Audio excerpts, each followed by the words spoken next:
বাংলাদেশে এখনো প্রায় 10 থেকে 12% হিন্দু সম্প্রদায়ের লোক রয়েছে।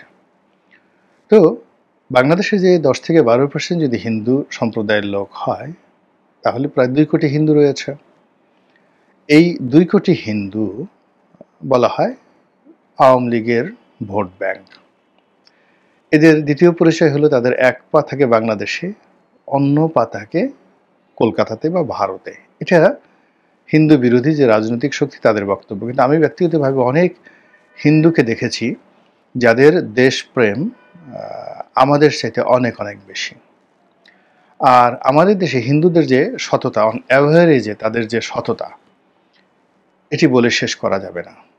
হাজার বছর ধরে সেই মুঘল জমানাতে ট্রেজারি মানে রাজকোষের দায়িত্ব সাধারণত হিন্দুদেরকে দেওয়া হতো।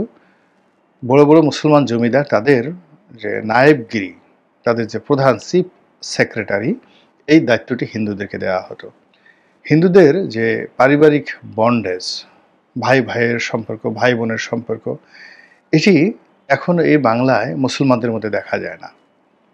আমি ফরিদপুরে, পটুয়াখালীতে আমার আশেপাশে যে সকল হিন্দু পরিবার দেখেছি, জেনারেশনের পর জেনারেশন, 3টে জেনারেশন 4টে জেনারেশন ধরে তারা একই বাড়িতে আছে, একই পরিবারে তারা বসবাস করছে এবং কোনো একটি পরিবারে 5 জন 6 জন ভাই রয়েছেন। তারা সেই গত 50-60 বছর ধরে তাদের পিতার মৃত্যুর পরে একই অন্নে তারা খাচ্ছে। তাদের মধ্যে বিভেদ বিসংবাদ নেই।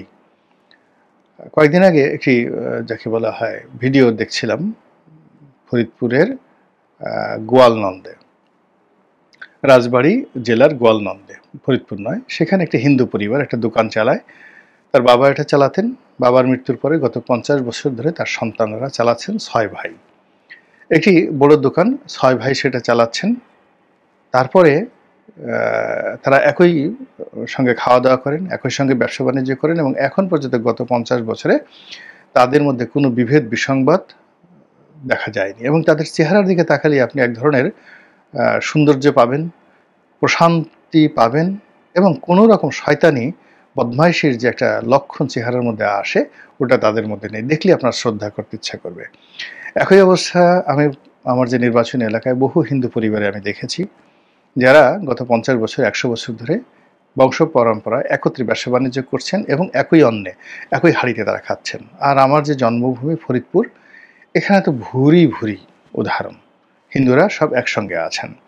তো কাজেই আমাদের মুসলমানরা হিন্দুদের সম্পর্কে যে সমস্ত কথাবার্তা বলেন, আমার কাছে সেটা বিশ্বাস হয় না। বরং আমি অনেক হিন্দুদের মধ্যে দেশপ্রেম, আত্মত্যাগ, প্রেম, ভালোবাসা অসাধারণ, মানে যেটা কল্পনাই করা যায় না। তো এই যে এই সময়টিতে যে জটিল রাজনীতি, সেই জটিল রাজনীতিতে ধর্মান্ধ ধর্মান্ধ একটা সম্প্রদায় রয়েছে যারা হিন্দুদেরকে দেশছাড়া করতে চায়, তাদেরকে জবন মনে করে।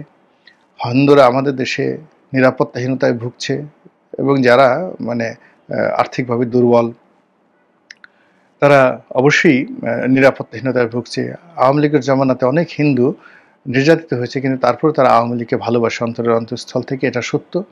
আর এই সময়টাতে পশ্চিমবঙ্গের বা উত্তর ভারতের হিন্দুরা দুর্গাপূজাতে ডক্টর মোহাম্মদ ইউনূসকে যেভাবে তাদের ঘৃণার উপলক্ষ হিসেবে তৈরি করলেন, তাতে করে বাংলাদেশে যারা হিন্দু সম্প্রদায়, তাদের মধ্যে ডক্টর মোহাম্মদ ইউনূস সম্পর্কে যে নেতিবাচক প্রতিক্রিয়া তৈরি হবে, এতে শতভাগ একেবারে লিখে দেওয়া যায়, যেটা কোনো অবস্থাতেই দূর করা যাবে না।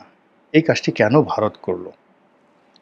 ভারত এই কাজটি করলেও ভারত সম্ভবত পয়েন্ট অফ নো রিটার্নে চলে গেছে এবং তারা মনে করছে যে ডক্টর মোহাম্মদ ইউনূস এবং তার যারা সঙ্গী সাথী, তাদের সঙ্গে রীতিমতো মহাভারতের যুদ্ধ করার জন্য তারা কোমরে গামছা বেঁধে প্রস্তুতি নিচ্ছে। আদারওয়াইজ এইরকম তাদের একটা ধর্মীয় অনুষ্ঠানে তারা যেভাবে ডক্টর মোহাম্মদ ইউনূসকে অসুর রূপে উপস্থাপন করেছে, একইভাবে ডোনাল্ড ট্রাম্পকেও কিন্তু তারা অসুর হিসেবে উপস্থাপন করেছে। কিন্তু ডোনাল্ড ট্রাম্পের সাথে অসুর হওয়া আর ডক্টর মোহাম্মদ ইউনূসের সাথে অসুর হওয়ার মধ্যে অনেক ডিফারেন্স রয়েছে।